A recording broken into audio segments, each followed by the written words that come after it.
নমস্কার, আমি ডক্টর শেখর হালদার। আমি অ্যাপোলো ক্লিনিক ব্যারাকপুরে যুক্ত আছি অ্যাজ এ কনসালট্যান্ট ডার্মাটোলজিস্ট গত 3 বছর ধরে।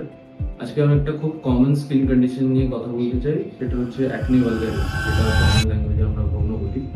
এবার এই ব্যাপারটা মোস্টলি টিনেজ গার্লসদের মধ্যে দেখা যায়, বয়েজদের মধ্যেও দেখা যায়, কিন্তু মেয়েদের জন্য একটু বেশি সমস্যা। সোশ্যালি সাইকোলজিক্যালি একটু বেশি এফেক্ট করে ওদেরকে। খুব কমন ব্যাপার, এটা অনেকেরই হয়, তো অ্যাডাল্ট এজে গিয়েও অনেক সময় হয় হরমোনাল প্রবলেমের জন্য। কিছু টিপস দিতে চাই আমি এটাতে। প্রথম কথা হচ্ছে, এগুলো হলে এটাকে ইগনোর করা উচিত না, কারণ এগুলো পরের দিকে স্কার্স ছেড়ে যায়, যেগুলো ট্রিট করা আরো মুশকিল হয়ে যায়। এগুলোকে কোনোভাবে কোনো ফুটাফুটি না করলেই বেটার হয়। একজন ডার্মাটোলজিস্টকে দেখিয়ে কনসালটেশন নিয়ে ওটার প্রপার ট্রিটমেন্ট করাটা হচ্ছে, ইনিশিয়াল স্টেজ থেকে ট্রিটমেন্ট করাটা হচ্ছে বেটার।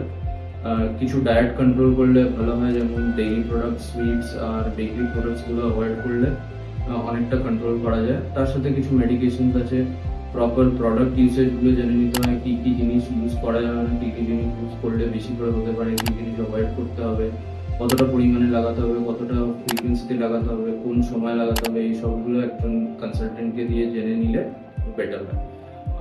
অনেক সময় দেখা যায় যে ডক্টর না দেখিয়ে বাইরের থেকে বা কারো শুনে কিছু মেডিসিন লাগিয়ে আরো বেশি কমপ্লিকেশনস হয়ে আমাদের কাছে আসে, তখন আমাদের জন্য আর পেশেন্টের জন্য আরো বেশি ডিফিকাল্ট হয়ে যায় ওটাকে ভালোভাবে ট্রিট করা।